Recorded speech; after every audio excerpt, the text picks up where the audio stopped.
This is a chapter review for Vinland Saga 213 Thousand Year Voyage Part 22. Last month we had an unexpected break. If you're only catching up recently, you might want to get used to it. It happens, but with a manga like this, it really does not matter too much to me. We get so much density in every chapter, and waiting an extra month just means I get to enjoy this as an ongoing story for longer. So if you're new to waiting for monthly chapters, you'll get used to it. And I think if you're like me, you'll come to appreciate it, especially when we have chapters as good as this one was. But before we get into that, let's talk about my previous expectations from the last review. So with these current chapters, we're kind of split from two perspectives, and we have been since the arc kind of entered this war phase, starting with having Thorfinn in the forest with Einar and Bug-Eyes and Hild going to talk to Misekwe and finding the war council, and then having the perspective of the village. And since then, we've just had two perspectives going. And now where we are currently, we have the ongoing siege here that's kind of really focused around Einar and all of the supporting cast. And then on the other side, we have Thorfinn in the forest with Hild. And from last chapter, we had it tease that Misekwe would be brought there by Pulimuk to aid Thorfinn.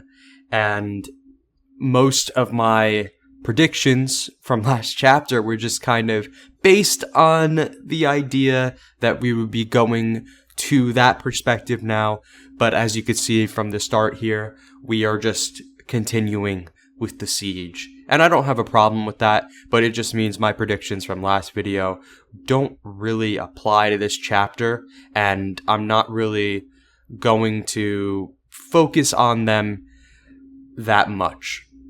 For this battle, for the siege going on here, I have made a lot of predictions and talked about my thoughts on it in previous videos, including the last one, because we were focused on this last chapter as well. And my main focus has just been Einar's participation in it, especially him taking leadership in choosing to stay and fight. And how I think he's very likely on track to take a life for the first time. And ultimately, I do see their defense here eventually warping into an offense. That has been a very, very key part of what I've been predicting. And I think this chapter does a very good job of just reaffirming that prediction I have. So, with all that being said, let's get into the read-through. Cannot stop until victory. There is no choice but to continue. The Onu warriors, shielding their heads with these wooden boards from the Norse, try to navigate around the side of the wall here as arrows rain down over them. And as they reach the bend, one of the warriors charges around only to fly backwards into the cold sea. The men following him are shocked, and one nervously asks if something is behind the wall. No doubt, he is thinking no single human could be responsible for that force, unaware of Cordelia wielding a massive log on the other side. Peeking around, he sees the overwhelming size and strength of his opponent and panics, as Cordelia warns him to rescue his friend before he freezes. Meanwhile, at the front of the wall, the Onu warriors continue their attempts to burn it. What they're using here is actually straw, which ironically makes the story's symbol of peace, that is wheat, into a weapon of war, a perversion of Thorfinn's dream. Atop the wall, the archers call for more water to put the fire out, and on the ground, Bug-Eyes carries the buckets to their aid. He struggles forward, exhausted, and trips over a rock, spilling the water as the men just scold him. If the wall is burned, it's going to be your fault. Quit dawdling and redraw the water. Bug-Eyes wipes the mud from his face. He cannot take more of this. Back at the top of the wall, the Norse and Olnu archers exchange fire. The Olnu's skills with a bow outclass the Norse, not only due to them being trained warriors as opposed to our band of farmers and fishermen, but also due to living a lifestyle of hunting rather than cultivation. They need to be skilled with the bow. Einar attempts to fire back at the Olnu, who have now started setting up hay bales and wooden boards for cover. He comments on how much difficulty he's having with hitting them. But as he says this, he lands a shot into a warrior's chest, and he has a moment of pause. Completely focused on this one man he has hit, Einar watches him pull the arrow out of his chest and struggle back behind their defensive line. For a moment, Einar is not at war. He is simply a compassionate man as he's always been, and he exhales in relief.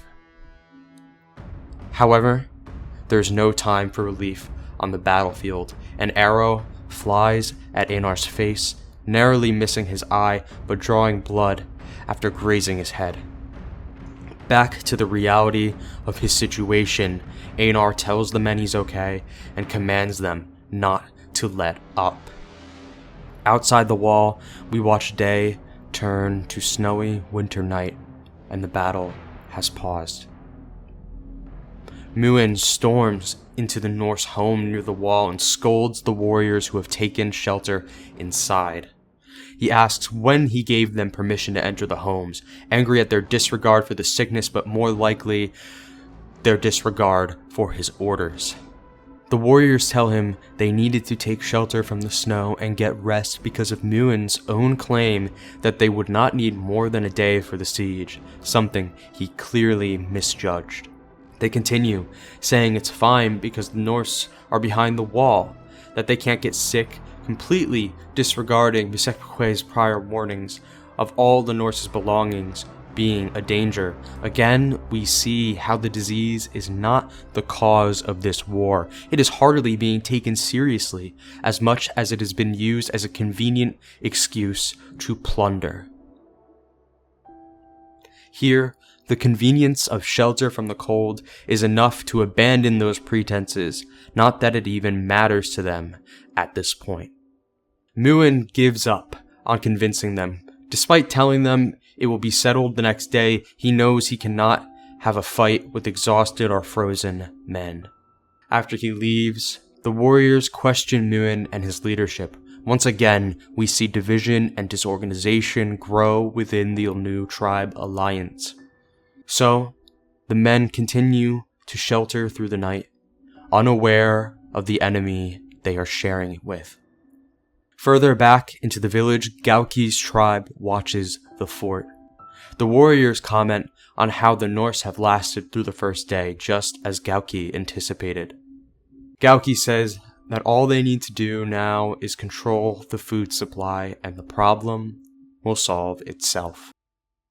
Back at the wall, Einar stands on watch and Bug-Eyes comes up to check on him. He asks if Einar's head is okay, but Einar redirects the question back to him, referring to the bruise we see on Bug-Eyes' right eye. Bug-Eyes explains that the men hit him because he didn't want to fight on top of the wall. They are calling him a coward. He restates a line he said first back in chapter 182, "Don't rely on me for anything except the sea." It's ironic to see him say this line again, completely unaware of just how important he was to the success of the village at peacetime, as the translator, as the bridge between cultures. Because of his lack of confidence and fear of failure, he can only see his lack of use to war and judges himself entirely on it, just as everyone around him does. He continues, saying that everyone is so angry that it's hard to communicate, again showing how his truly useful skill of communication is completely diminished in importance when it comes to war. Einar looks at him, sympathizing with his situation, before Bug-Eyes brings up the fact that Thorfinn never came back. Bug-Eyes wonders if Thorfinn is still alive, and Einar looks down, wondering the same of his brother, likely wondering what he would think of what is happening here. But before Einar has long to think on that, they are interrupted by yelling inside of the fort.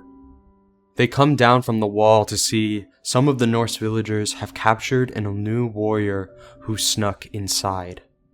The men already outside explain the situation to Einar and call for everyone to wake up and search for others who may have gotten in as well.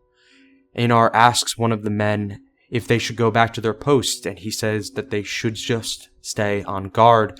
But as they talk, the other men casually plunge their spears into their prisoner. Einar and Bug-Eyes are shocked, and Einar asks them, what the hell are they doing? The men are very confused by this, having no qualms with what they just did, and not understanding why Einar would even react this way.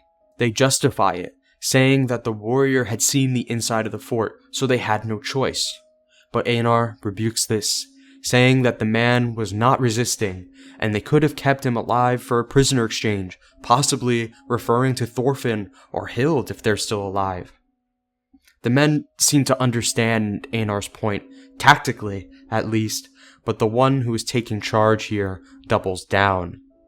He says, "Today's battle killed Arunkul and Kaltan. This is for them, and it's nowhere near enough. For every life of ours taken, we will make the Olnu pay tenfold." After 1 day of battle, their defense of their home has now progressed into a collective desire for revenge. The cycle of violence continues.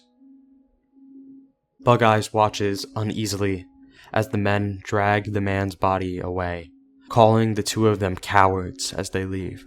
Knowing this is wrong, seeing the direction this is all going, Bug-Eyes asks Einar if he's sure he really wants to do this. Looking down at the path of blood he feels he must walk, Einar begrudgingly maintains his stance, asking Bug-Eyes if he has a better idea of how to protect Arnade's village other than war. The next day, the siege of the wall is back in full force. Fires continue to be set, and the Norse continue to extinguish them. Outside, Muin barks his frustrations at the men. This battle he had full confidence in now dragging on with very little progress being made. Atop the wall, Sturk sees the stalemate they have found themselves at and realizes that all they need to do is hold out until the Olnu die from disease. He speaks of simply waiting for their condition to take them, but Ivar sits next to him, still looking to be in worse condition than anyone else in this battle.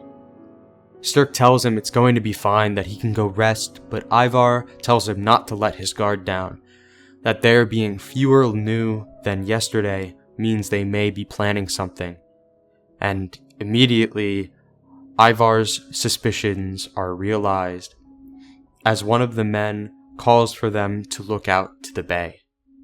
Sturk looks out, where he sees a large fleet of Olnu canoes making their way towards the fort's exposed shoreline. And that is the end of the chapter.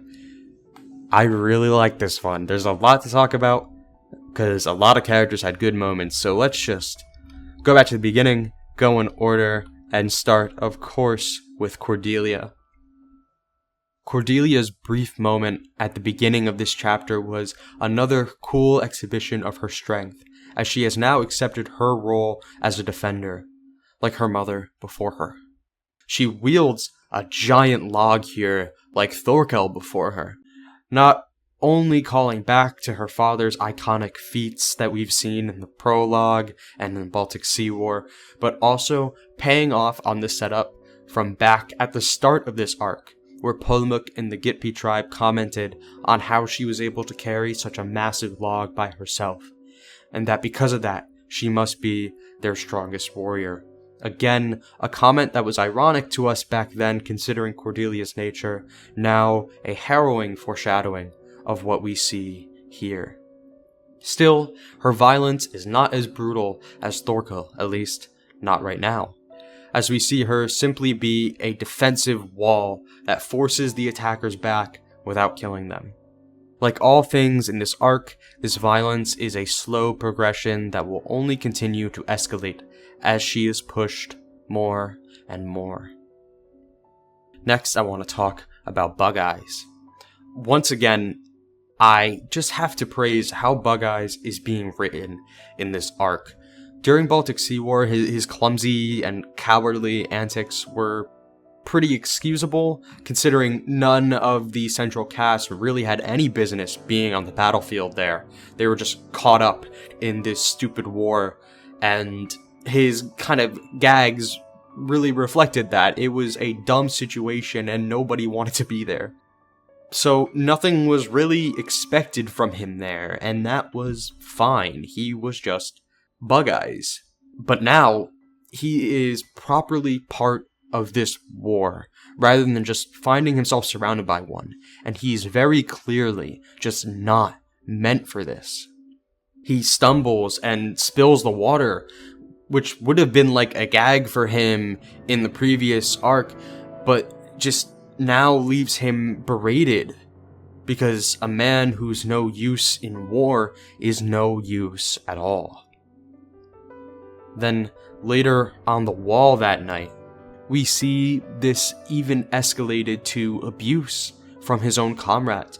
Despite the pivotal role he played in peaceful communication with the Ilnu, he is now punished for his cowardice, for his lack of violence. Yukimura has set up his cowardly nature with his role as a gag character in the third arc, and gave him now genuinely impactful things to do during peacetime in Vinland, proving his worth as a valuable contributor to a peaceful society. And now that war is here, he has been reverted back to his useless self in a way that doesn't make me laugh. It makes me feel so bad for him in a way I just did not feel before. What Yukimura is trying to do here is give us a character who is truly and unashamedly cowardly. Show us what good he is able to do, that being a coward does not mean you're a useless person. And then show how such people are completely ostracized when violence rears its head, flipping the script on its head and making Bug-Eyes, of all people here, the voice of reason. Now, Einar, absolutely star of the chapter, as he has been for the past few chapters now. Yukimura is absolutely killing it with Einar's arc right now. His moment here with the bow on top of the wall has confirmed my reading of last chapter, where I believed he had not killed anyone just yet. And we see he's talking about how he's struggling to hit people, and thus he has not taken a life. And Einar never having taken a life is critical for his character up to this point. During the farm arc, Thorfinn had talked him down multiple times from trying to fight, even talking him out of executing Kettle to avenge Arneid. Now he just inches closer and closer to taking a life, and that moment is absolutely too important to rush past. It cannot just be 1 or 2 pages in a chapter. That is something you need to focus on. So having him struggle to hit with the bow here is a pretty convenient way to excuse putting this crucial moment off to the right time, which is in my opinion, necessary, but his close shot here on the warrior more than makes up for it. The effect it has on him, this conflicted relief he has, is exactly what I expect from him as he draws closer to finally crossing that divide. Last chapter, we really didn't have time to get into Einar's head like this, so I'm very thankful Yukimura knows this was needed, and I have a lot of faith that this character arc will pay off in a very big way very soon. Now, the state of both Bug-Eyes and Einar kind of come together with this conversation leading into the captured Ulnu warrior. Bug-Eyes' concern with this whole situation spiraling out of control is given physical form as we see a defenseless man slaughtered without a thought. Of course, he is a warrior. If they were on the battlefield and this man was armed, he would likely try to kill them. That's just the situation they're in. But right here now, he is captured, he is unarmed, he cannot hurt anyone. Now, Einar's conviction that we see him strongly holding on to is given a reality check by this. He sees what this is, where this is going, but that does not mean he can stop without an alternative answer.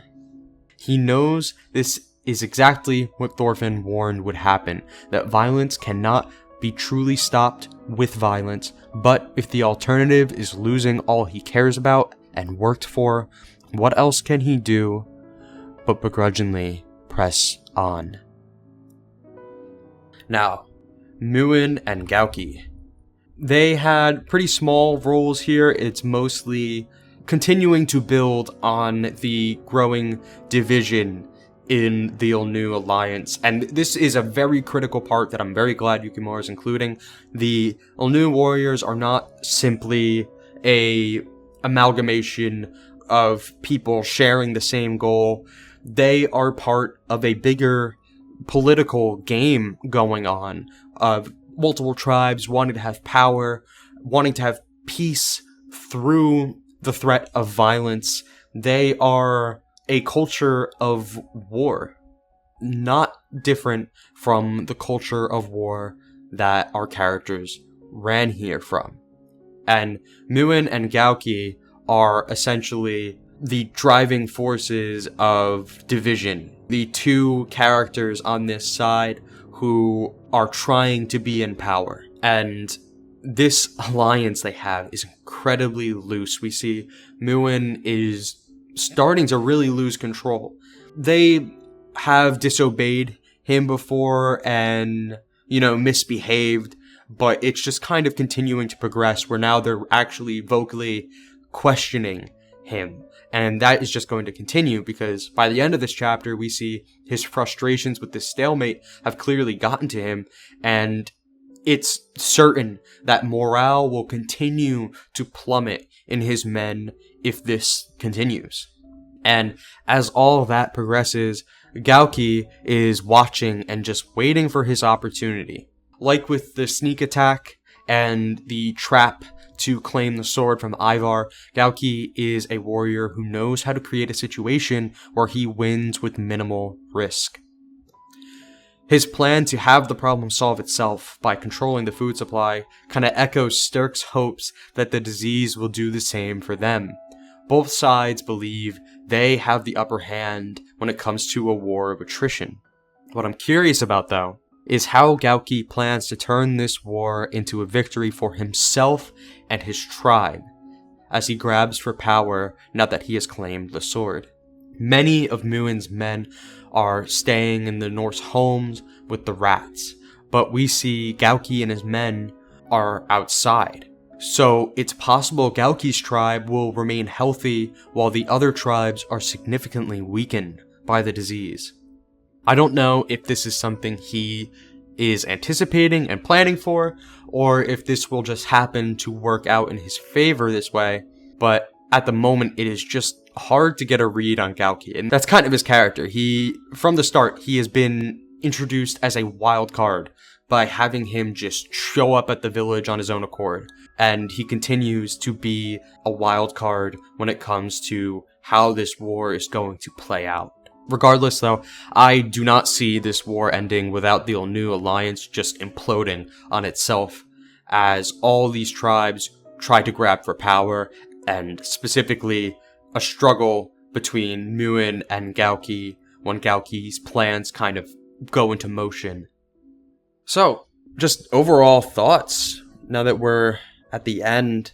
This is a very interesting chapter to me, as it takes the idea of revenge that the series began on and shows it once again on a larger scale than just one child.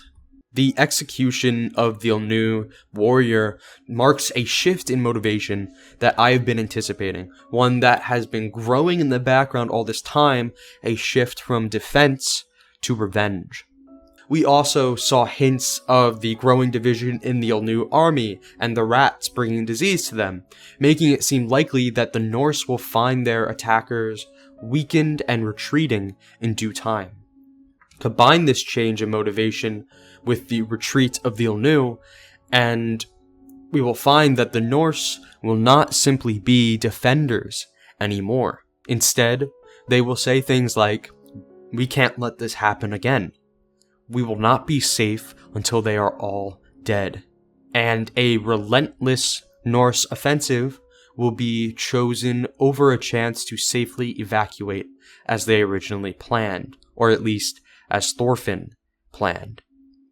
If this happens, the Gippi tribe will undoubtedly be forced to defend themselves, and the tragedy of their once strong bond will be complete.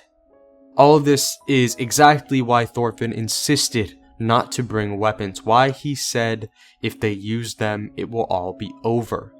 The violence is cyclical and unending. Should they succeed in defending here, they will only continue with their own hostility for revenge, and the Olnu who survive will seek their own revenge, a perpetual war that their children will continue to inherit into the future is not a success of any kind. For now, our central cast has not fallen into this mindset entirely. They just begrudgingly accept the situation, but how long will it be before they find themselves on the offensive all the same? Okay, so next chapter, predictions. Once again, it's difficult to predict which perspective we will cover in the next chapter. Do we continue with the siege, or do we return to Thorfinn? I've given plenty of my thoughts on what will happen next with Thorfinn and Msekpekwe in my predictions in the last video, and this chapter has not really changed that, so I'm not going to get into it again. Instead, I want to focus on the perspective of the siege here. In terms of immediate events, the canoe attack from the bay will certainly shake up the Norse defenses. If they do manage to get to shore, I think we would see the Norse quickly fall apart, much like with Askeladd's fortress siege in chapter 1, which we seem to be taking quite a few cues from. I don't think that will happen though, and it may not even be their plan. I think this could instead be a tactic to put pressure on the Norse on both sides rather than fully committing to entering the fort from the bay. Forcing the Norse to have less defenses on their wall will improve their chances of getting in by land, and unlike with the crossbows back in Europe, it would be very difficult for the Norse to hit them with their bows from that far away. Even more, taking control of the bay means not only that the Norse will struggle to evacuate more people, but also that they will have trouble getting food. Like Gauki said, controlling their food means victory by attrition, and the Norse have no other source of additional food besides what they stashed in the fort, but fishing from the bay. So, thinking bigger picture, this chapter gives me a much better sense of the trajectory we are moving on as a whole, with the implication that division, exhaustion, and disease will eventually collapse the Olnu force. It seems very likely that the Norse will actually win this first battle. I think that will happen right as Vargar returns from the first round of evacuation, which we know takes about 2 days round trip, of which we are currently entering the second. We may see the Olnu force start falling apart by day's end, and factoring in the time that Vargar and his men would need to rest, they may end up returning right as this battle is concluding, and this would leave the Norse with a choice: continue the evacuation plan, or stay and kill their enemies so they do not lose their home. And with the desire of collective revenge growing in them, I think it is clear which choice they're going to make. This will be a major turning point where the unending cycle of violence is put on display, as the Norse become the attackers and all Ulnu, friend or foe, become the defenders. Meanwhile, Thorfinn will have found a mutual understanding with Misekwe alongside Polmuk and Niska after having his wounds healed. A shared desire to stop this war peacefully, but none of that will matter as his own companions march to war on their own accord. So if this is the case, if we are really going to transition into a Norse offensive while the Olnu force falls apart, how does the story end? Considering history, we can expect 2 things for sure. The settlement fails. No Norse remain in Vinland. At least, nobody remains as a settlement. 2, Thorfinn escapes Vinland alive, assuming Yukimura does not pull a twist or deviate from history entirely, both of which I think are very unlikely. So, assuming the Norse do get the upper hand due to disease and division among the Olnu alliance, and they do go on the offensive, how are they ultimately forced to leave? And I see 2 options. First, Gauki successfully keeps his tribe safe from disease, takes power while Muin's leadership falls apart, and with the Norse now vulnerable and overextended outside of the fort, they take an unrecoverable loss and start to flee. The Norse need to lose by the end. That is the key factor. Even if they start winning, something has to happen that changes the tides in this scenario. But there's also the second. The Norse ultimately win this battle as the Olnu army completely collapses, and Muin and Gauki create this internal conflict alongside the disease, and they just completely fall apart. And then the Norse force them, along with the Gitpi, to flee the island entirely. And I think this second scenario makes the most sense. Here, the Norse would succeed in driving the Olnu back and would now have the option to fully evacuate. However, with their collective desire for revenge, and them now seeing themselves as the winners, they would of course choose to stay. They would say, after all the sacrifice, why would we leave now?